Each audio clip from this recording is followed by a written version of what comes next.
Welcome to the Soulful Tribe Show. I'm Julia Ray. Thank you for joining us today. As you all know, we're continuing to explore the energy of crisis, breaking it down and considering the ways that a crisis can be a potential opportunity. Life happens, things fall apart, our relationships fall apart, work falls apart, things don't go the way that we imagined it to go. We have a plan for our life, and life takes us in another direction. So I'm curious, I've created an entire speaker series, and I'm curious, are there any more elegant ways that we can move through this energy, or more evolved ways, or what ways do we even have as human beings to move through these storms as they blow through our life? So I have some amazing speakers, and today Todd.mp4 is here. Welcome, Todd. Hello. Hello. Great to be here. For joining me. Thanks for having me. Yeah.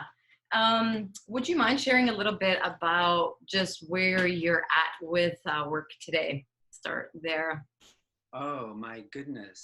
I'm at the precipice of a huge transformation. Wow, perfect timing, and perfect time. Huge breakthroughs are happening. I'm pursuing deeper meditation practices and a very in-depth yoga practice and trainings for teachers, and new directions in my life. And so a lot of really great stuff is happening, but I would say practically everything that I loved has been ripped out of my heart. Oh my God. And I am really forced to face my life and stand strong in who I know myself to be. And it seems like as life, I loved what you said, that we're traversing the challenges of life.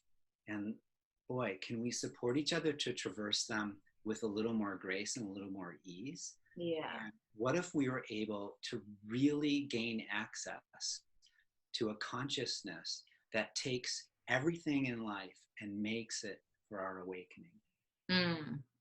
And that really is the yoga that I teach. And it's not that I don't go through my periods of grief and anger and sadness, for the loss of what life has changed. But at the same time, if I keep trying to keep things the way that they were when I, let's say, had it all figured out or had it good, I'm not living in the reality that life only moves forward. Yeah. It never stands still, and it keeps growing itself into more. Yeah. And I realized with the challenges that I've been through, the grief comes when I'm trying to hold on to the way it was. In other words, life changed and moved forward, but I didn't. Yeah. And a lot of times, like, we're like, ah. Well, I'm digging my heels in, or I'm totally avoiding it. Like, everyone has their own particular response to challenges when they come up, and they're not always so empowered. Well, tell us about crisis. What role has crisis played in your life? Sounds like you're a master, like all of us. I am too. I can't even count them on my hands anymore. Toes. Where do I start? Well, the greater your light, the greater your shadow. And I really believe, like, the yoga that I practice and teach is not about reaching for the light. It's reaching for both light and shadow. That life gives us an array of experiences, pleasurable and unpleasant experiences, to grow and learn from. But it's not a requirement to grow from the crisis. It really is an individual choice. Yeah. And I would say, at an ultimate level, we're all growing from challenge, because that's what life is. so it's more like the the sooner you can embrace what happened and try to move to a place of acceptance, the quicker the lessons come, the quicker the insight comes, and the less prone you'll be to repeat those same mistakes. So anyway, all right, so crisis. What I learned from my first sort of big crisis, which was a betrayal of a teacher, I really got much more insight in the fact that I was reaching for the light only. And it's where the ideals that I held inside were actually working against me. And they were all clothed in spirituality. I mean, they were all, considered good. But I think there is a deeper yoga out there that embraces the shadow as much as the light. And, there's a real triggering word these days, but I'm going to say it because there's wisdom behind the origin of that word. So the word is guru. And guru is made up of two words, gu and ru. And gu is the dark. And ru is the light. What? Oh, I didn't know that. Yeah, the definition of guru, there's a principle called the guru principle, guru twa, which means, it actually means, guru means the heavy one, meaning the one who can hold the container, the space for everything to unfold and learn from it. Wow. So right inside that word is dark and light, and the guru is one who dispels the darkness. But I like to think that the guru is that inner wisdom inside of everybody. Yeah. When you get really wise, you learn how to learn from the darkness as much as the light. Exactly. And then everything in life is for your awakening. It becomes that's really my mantra. Beautiful.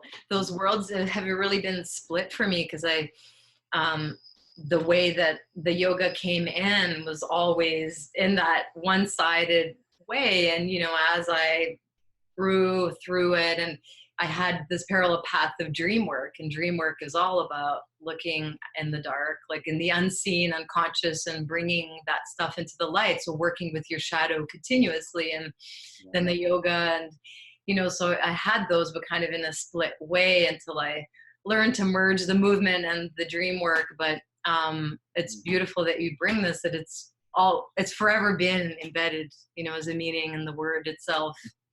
Yeah. We just, And that guru is the wisdom that's able to turn challenges into life-enhancing change. The wisdom that's able to turn the stumbling blocks into stepping stones is insight, which is a teacher that's inside everyone. And I always joke about the acronym of guru, which is G, you are you. You've probably heard before, but would you dive into the story of what happened? Take us back to that time in your life. Yeah. Well, for those that don't know me, I'm a jazz musician, pianist. Oh, wow. My dad was as well. Beautiful. I grew up with jazz piano. Oh, Kid, love it. So I went to study at University of Miami, and there was a yoga studio right across the street from the university. So had I not really followed my heart to pursue what I loved back then, that I probably wouldn't have come to yoga. Then a friend invited me to visit this yoga retreat center, and I went for 10 days and stayed for 13 years. Wow. That was the Kripalu Center. Wow. It was located in Pennsylvania first, and then that was way, way back, 1982. And then in 83, we moved the community up to its current location.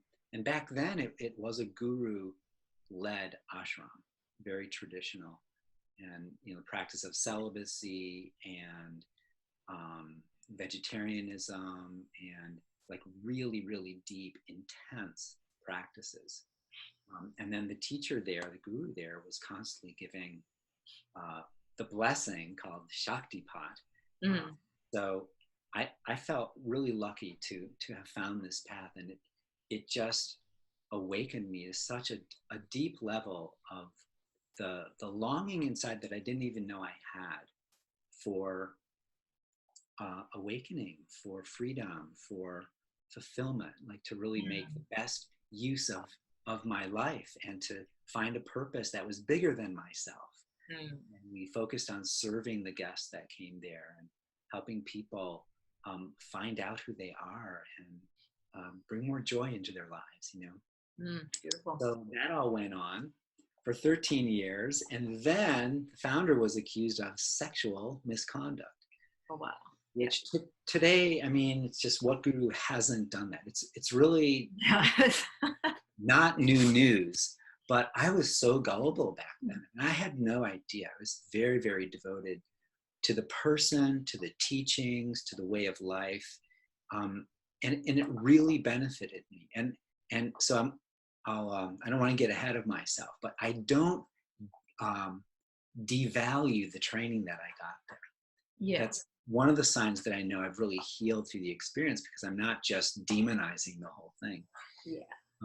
But I was devastated at the time because for a year at least, he denied it. And I'm getting these automatic things. He denied it. And then someone stood up in the group and said, no, it's true. It happened to me. So he had to admit. And then he continued to lie, saying that, oh, there was only one. And then more women came forward, and turns out there were a lot more than one. So I'm proud of the community. We fired the founder. We fired the leader. So probably maybe the first and only time that a guru was actually fired from his position. Yeah. So I feel like there was a lot of healing just in that the community rose up. But the community disbanded, and certainly when there's such a deep betrayal in a community like that, and we hear it, I mean, we hear it all the time. And you know, I say in my classes, you know, if you haven't been betrayed yet, just wait. Yeah. And that's when I realized that betrayal is actually a rite of passage for true spirituality, to be able to go through and recognize that you've been betrayed. And then so that's a huge statement for audience. Like, slow it down there. That's huge. I feel like there's a lot of like goodies there. So break that down for us. Yeah. How so? Well, guess what I want to say. For a while, I thought it only happened to me, and this was the worst thing that happened, which I think is a natural response. Natural, yeah.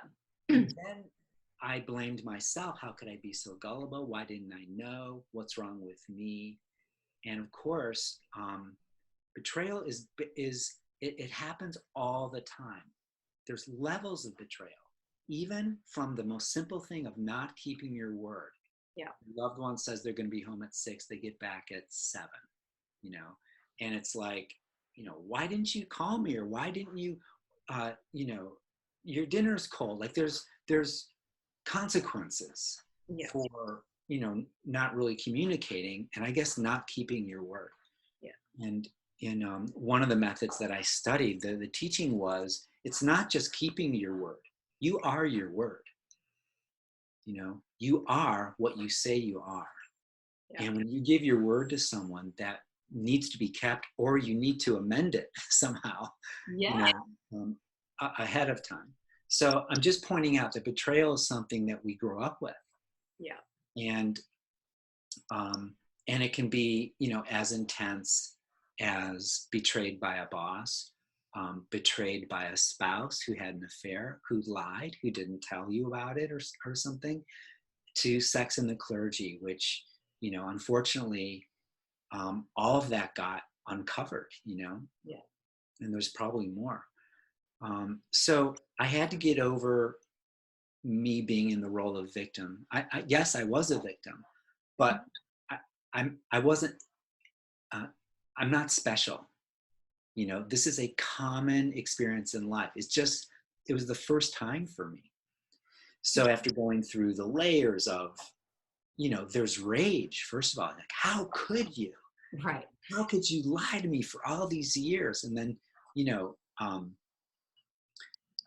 in a way, because the ashram, we had psychologists come in and they kind of did sort of a whole family systems thing that because we were brothers and sisters following this path, on one level, it's like the guru was our father who incested my sisters. Yeah. So that's one level. But then because it's an elevated position of a spiritual mentor, or even sometimes, and not that I ever saw him as God, we could say a channel for the divine, which everybody is. But to elevate someone like that, and I would say that's part of the tradition, from India. And there's value in that. So I'm not like judging it or knocking it, but it can become not just your dad had incest. It's like God had incest. Yeah. So my belief in God, my belief in the divine was shot. Shattered. Yeah. Completely shattered. Yeah. I gave up yoga for a while. I gave up chanting. Chanting was one of the main forms that this particular guru transmitted Shakti. And I was a chanter also. I just could not pick up the harmonium and chant. And after several months of this, I started to see another perspective, and I started to tell myself, well, the yoga was true. Right. The teacher lied, but the yoga didn't lie.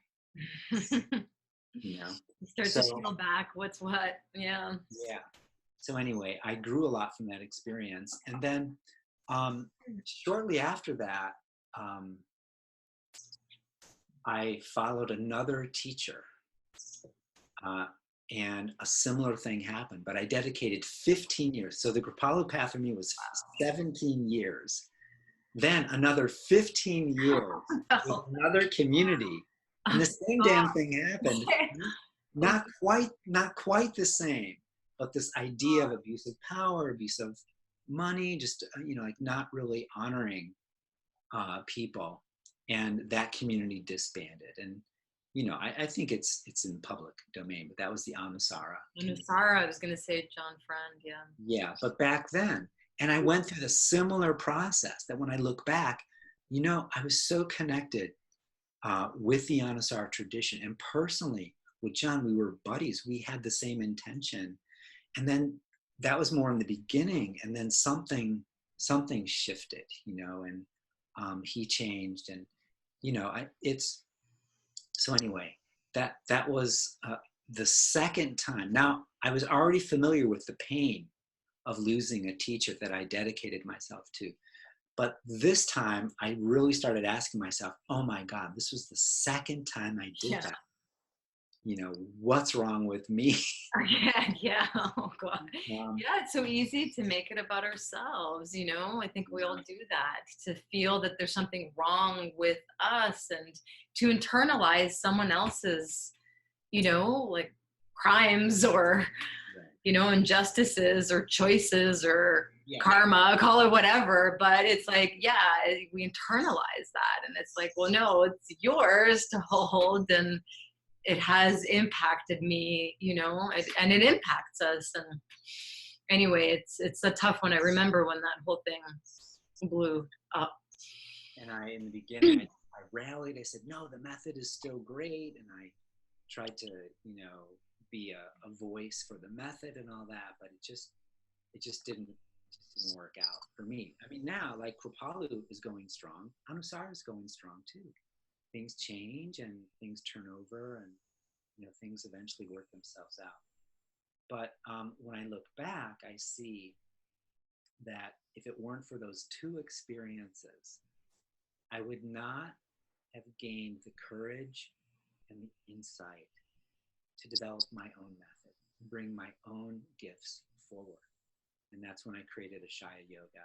Wow. So it was after that second. So just take us into that. What were the essential steps that led you to emerge? I mean, essentially, I guess it was an invite. I don't know if it forced you or invited you to emerge as your own guru.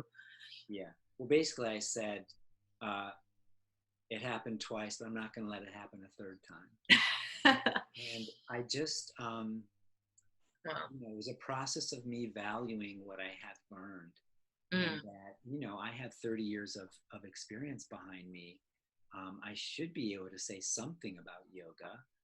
Um, so it was a process of empowerment and to really value that I have something good to offer and that this was my destiny. And when I look back, I bow to my past and I bow to my teachers. And, one of the teachings I really love, this is from Dr. Joe Dispenza. He I've says, been really listening to his videos a lot lately. oh, wow. Yeah. He says, don't let your history get in the way of your destiny. Yeah. And I think that aligns really well with this idea that everything in life is for our awakening. Why? Because life only moves forward. It doesn't move backwards. Mm. We can move backwards. We can dig our heels in and get stuck and feel sad that, I don't have that same joy that I once had. I want that again. Rather than, wow, life has just changed. How do I need to change myself to align with where things are? And that's really what I did in 2012. Life has changed. Life as I knew it before was over. And I was faced with this, after a crisis, a window opens. Yeah. And it's like standing on the ledge of that window saying, who am I? Yeah. And there's a certain grace in that because life continuously, a number of times, gives us a chance to remake ourselves, to give birth to something even more fully who I am. So, yes, I see that I kind of gave myself over to a larger organization and I had to sort of adapt myself to teach another method. And I brought my voice into it, but it's like when I decided that I was going to, generate something from my own core, from my own heart, my teaching just took off. It's like I had no umbrella anymore, like operating under an umbrella of an organization, no limitation anymore. It was just the freedom Mm. of sharing the passion that had been sort of cooked in the cauldron of my own fire of life experience.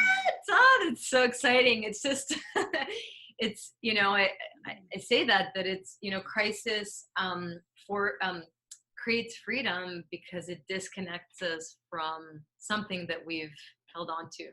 So within this moment of, a moment of crisis, you're in this liminal space. You're in between. Suddenly that the attachments that we had are no longer. So there's infinite opportunities to reinvent ourselves in whatever way we want. We could only see it as that, right? Yeah. So your journey is like, completely on point with that.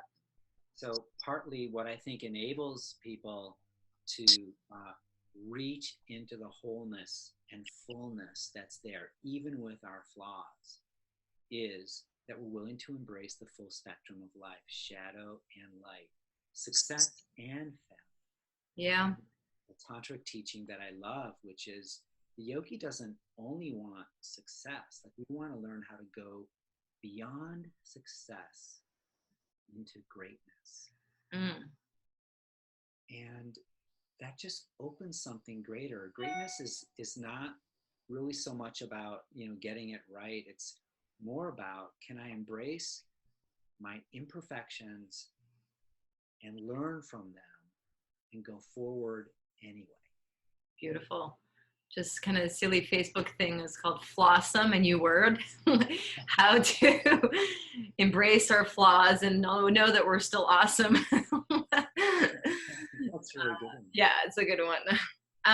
What are some like practical, effective tools that you can offer in the midst of a crisis? Or, I mean, first I'd like to, like, in the midst of a crisis, are there tools that you've developed or discovered as ways of holding ourselves in the midst of that storm? Yes, but it's no different than my practice and life skills. And it includes becoming hyper aware of what I'm doing with the crisis, Mm. because that's going to tell us a lot about who we are. So a lot of people just like to disappear themselves. Crisis is there, I'm going to disappear, and I'm going to numb myself out. So if you choose to go that route, be aware that you're choosing that, to numb. Yes. And we numb ourselves because I'm afraid to feel my feelings. And I'm afraid to feel my feelings, first of all, because they're unfamiliar. And I've cultivated an entire life practice of avoidance. Okay. And if I let myself feel, I would fall apart. Yeah. Now, there's the fear of dissolution. Mm-hmm. That's a fear of I'm going to drown in the ocean of my feelings. And Right. it is a survival mechanism. Right.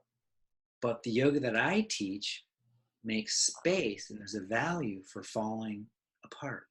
Yeah. And I always tell my students, we don't fall apart enough. We should fall apart on a regular basis. Yeah, totally. So it's like, let the tsunami hit. Yeah. Let the current of life, let the waves of life hit you. Yeah. And that takes even more skillfulness, more courage, more surrender. And I can let my feelings sort of wash over me because I trust. So this is very tantric. I trust in the goddess, in the form of spirituality, that there's spirit in everything, including our emotions, and that her intention is benevolent. And this comes back to, look, you're either in the attitude that life is happening to you or life is happening for you. Mm. If it's life is happening to me, I'll always wind up being the victim. Yeah. It keeps happening to me. I got betrayed twice by two teachers. It keeps happening to me.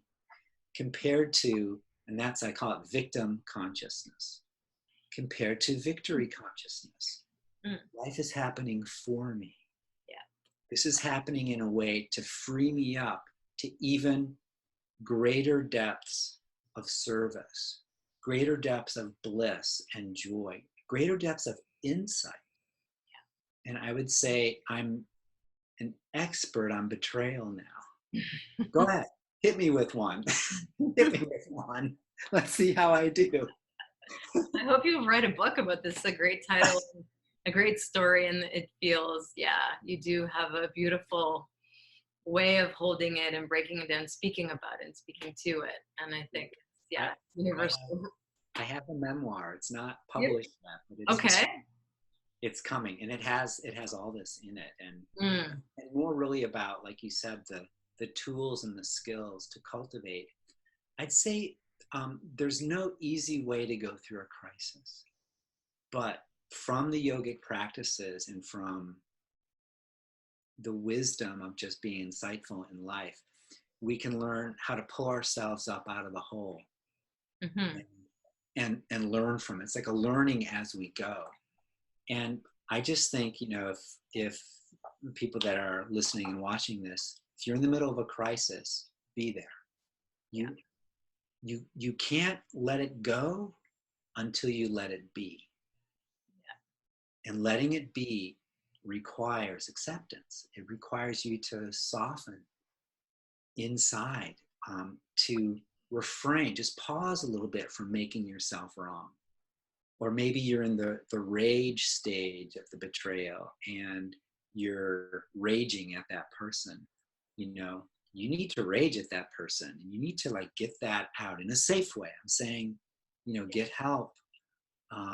But we need to go through the natural integrative journey of energy and motion. That's emotion is energy in motion. And it's not quick. It's not like fast food emotions. We have to give ourselves time to really feel. And I'd say one of the things that I do is I make sure I have some support systems available. Really good friends that know what you're going through and are able to be there with you and hold space for you. And journal writing was very helpful for me to write it out. Write a fake letter to the person. Don't send it. I can't tell you how many letters I sent.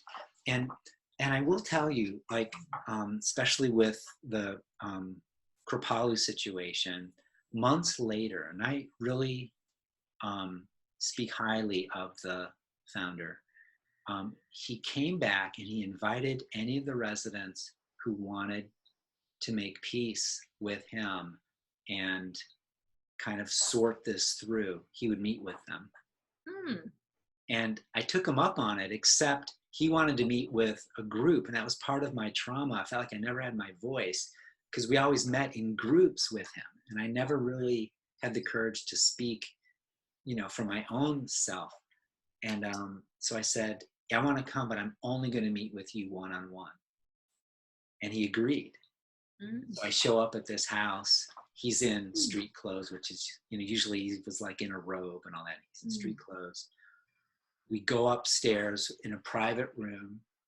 Typically, and I can't tell you, but like for 17 years, the guru always sits higher. It's just one of the customs.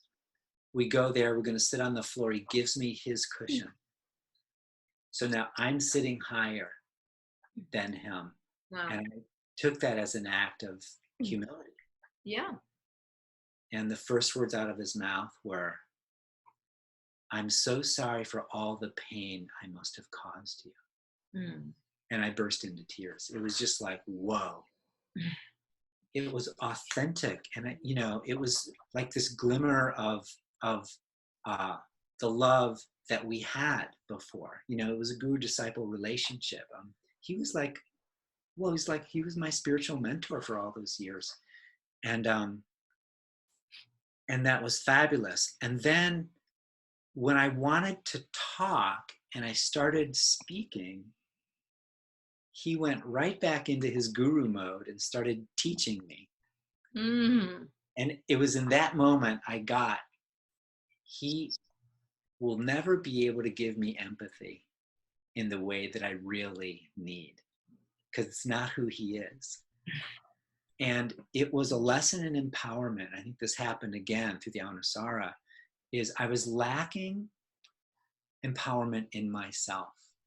And I had a kind of codependence on the other person. I needed them to tell me I was good because I was masking some unworthiness deep in my own soul, in my own heart.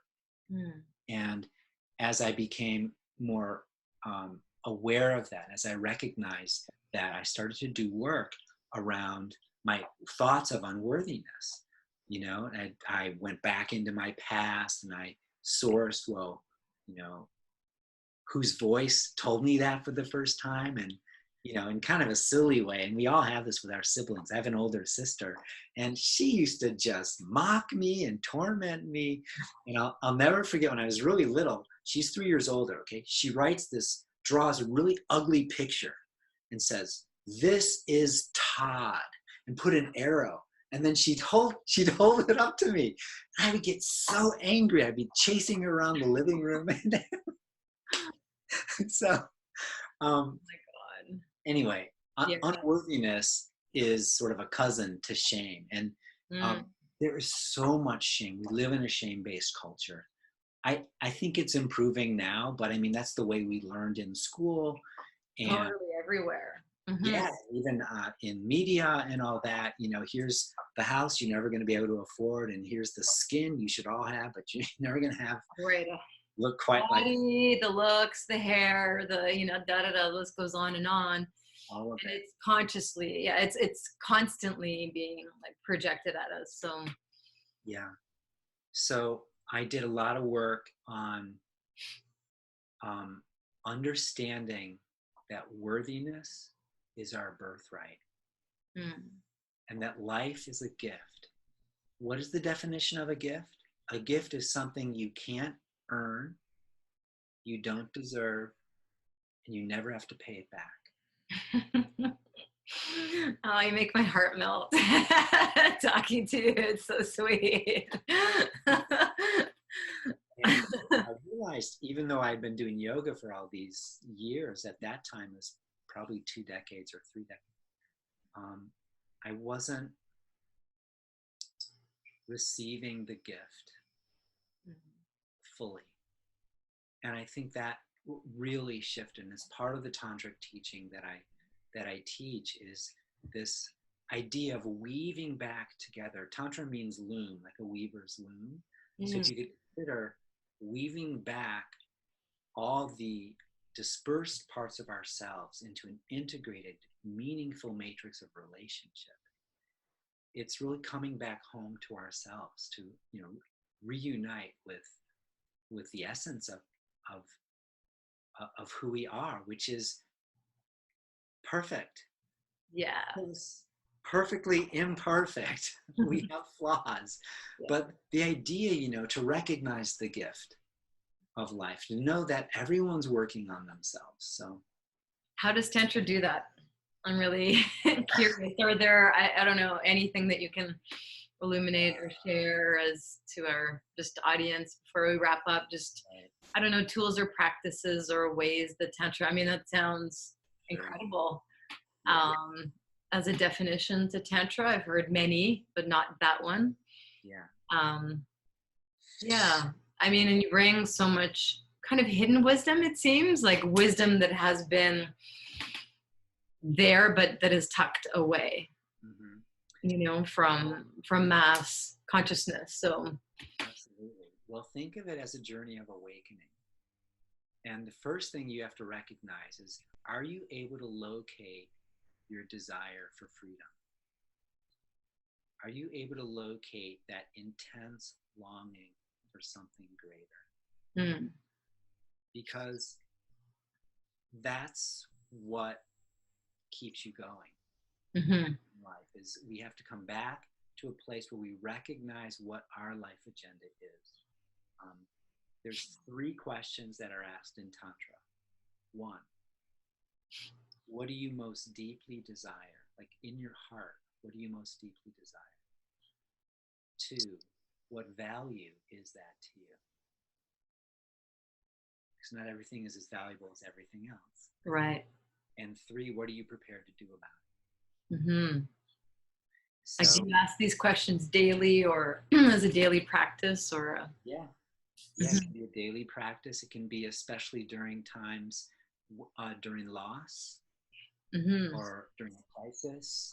I mean, those are especially good times to do it. yeah, But just to have that awareness, and I've been practicing that so long, it's like throughout the day, like we're all faced with decisions we have to make. And hmm. I see what starts coming onto my screen automatically before I make the decision is, how badly do I want this? Just really what I hear, it's like tuning into your desire. When you ask that, it's like we're stoking our own fires of desire and re, like, yeah, reconnecting to that inner compass, and so that we know where to go. Yeah, that's it. There's a quality of insight and a quality of intuition that's Mm, involved in. And really the tantra that I practice, it's all about knowledge, knowledge of ourselves, to really understand who we are, um, and to understand what is the gift that you want to bring forward. And it became very clear to me. I got really focused on my purpose. I mm. knew for sure I wanted to offer yoga, but underneath that, no, I want to offer people insight to learn how to navigate through the twists and turns of life, and oh, there's so much imagery and mythology in the tantra, like Ganesh, the elephant-headed I god. do. I love Ganesh. Okay, well, anyway, his trunk represents the journey of life, and his trunk is always twisted and turned, and he holds a bowl of sweets at the end. That there's a way of going through those twists and turns where you see the essence of it, which is it's there's sweetness because the crisis might be painful, but it's the pain that grace is trying to give you to be able to make your life sweeter. Yeah, I love that. So now you're coming back to that. So Ganesh isn't one clue to this elegant. Yeah, there's so many components, but yeah, Yeah. yeah. So that's a little bit it. And then the practices that I teach in Tantra, um, it's One of the working titles of my book, I doubt that I'm going to use this, but I have to say it because it's a cute title. Tantra Yoga, it's not about sex. That's a good one. You should do it. This must be a little controversial. I guess. I thought it was all about sex. Come on, Todd. Isn't it at least partially about sex? He's like, no. There are as many Tantra as there are practitioners, really. Yeah. And the one that I follow is it's called Kashmir Shaiva Tantra, that originated in the north of India, and it's based on a set of practices. It's a very deep esoteric path, and it's based in mantra. So there's a lot of different uses of mantra and different mantras to help us gain access to a wisdom that rests just under the surface. It's like, here's our stress level. The wisdom we want is under. We have no access, and we cannot penetrate this level of stress, because right underneath the stress are all of our belief systems, self-limiting beliefs. Under that are all of our samskaras, which is our grooves, our patterns, our imprints from all of our karma, all of our past actions. We have to find a tool and technology to penetrate down, to begin, and as Patanjali says in the Yoga Sutras, to burn the samskaric seeds so that they don't sprout. So what is the most, it sounds like, is Tantra the most like powerful tool, the most epic, powerful, that like chisels down through that and gets right in? Is that, would you say it's mantra? Yes. Yeah. It is for me. Within the tantric system, it's for you. We'll just share a little bit about mantra. I feel like we could talk all day, but just one more, just before we wrap up. I'd love to hear a few words about mantras and why and how. I guess, if I wanted to practice mantra, how would I do it, and why would I do it? I mean, you just explained why, but sure. Maybe how. There's categories of mantras. So typically in the Kashmir Shaiva path, mantras are initiatory. So, you're given a mantra, and then that's the one that you use, and then there's levels of that. And in the free gift that I'm giving as a part of this. Okay, yeah. Tell us about the free gift. There's going to be a button below. You can download the free gift from Todd. Well, this was years ago. I made a meditation CD, and at the end of the CD is this incredible mantra that's public domain mantra called Hamsa. It's still very esoteric. And Hamsa, H-A-M is the first word, and then S-A is the second word, Hamsa. And it's the tantric version of Soham, which is an earlier rendition of that mantra, and it goes all the way back to the Vedas. But this Hamsa mantra, it basically means I am that. Ham is I am, and Sa means that. The meaning of these mantras are not as important as the actual energetic vibratory effect that it has on us. So if you can think of these mantras as little vessels of super potent vibration that comes straight from source consciousness. And we know that vibration is behind everything. Like this universe pulses with aliveness. That pulse is a vibration. And even if you were like to speak a sound or a word, that comes from a vibration first. And here in so many traditions, even in the West, in the beginning was the word. The word, yeah. Well, I'd say that same kind of idea is, in the beginning. In other words, the sort of the whole essence of the cosmology, like how the unmanifest came to be manifest, that those vibrations had to come from the everything manifest had to come from the unmanifest. Yeah. Okay. So from nothing comes everything. And it comes in the form of a vibration. Mm-hmm. And as that vibration comes from the sort of the highest level, comes down through 4 different levels until it actually, goes through our intention, and then it comes out as our voice. And that's why, even Gandhi was saying that, be clear about what your intention is, because what you intend, that's what you think. What you think, that's what you're going to say. And what you say is going to sow seeds of karma. That's what you'll do. So essentially, are you sowing seeds of karma through the mantras? yes. And those mantras become possible keys that give you access to a deeper flow of consciousness that's already there. Mantra is not adding anything to you, because you have everything already needed inside. It's a matter of how can we gain access to those deeper currents. Kind of unlocking, unlocking. Yes, and it unlocks in the form of a body experience, a sensation, in the form of emotion, in the form of insight, in the form of just recognizing anxiety and being able to penetrate anxiety and seeing that as vibration too. And all of it is to gain a greater sense of self, to have knowledge of self. And it really comes back to, that's why I was born like that. I am here to know myself. Yeah. And, as a teacher, and for all those who are teachers listening to this, that by sharing with others and serving others, it increases our own capacity to hold the vibration. And the collective. Yeah. So beautifully said. Thank you so much, Todd. Oh my goodness. Stream of consciousness. Well, I guess you ask good questions, and you're such a flowing, wonderful practitioner, and you're in the middle of manifesting your vision. Totally. So I'm glad our hearts could join together to bring a little more insight.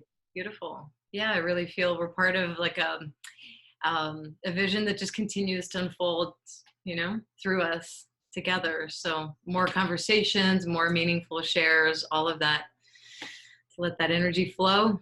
Thank you so much for joining us today. Yeah, you're welcome. Thanks to the audience out there. Yeah. Namaste. Thank you all for listening. Peace. Peace.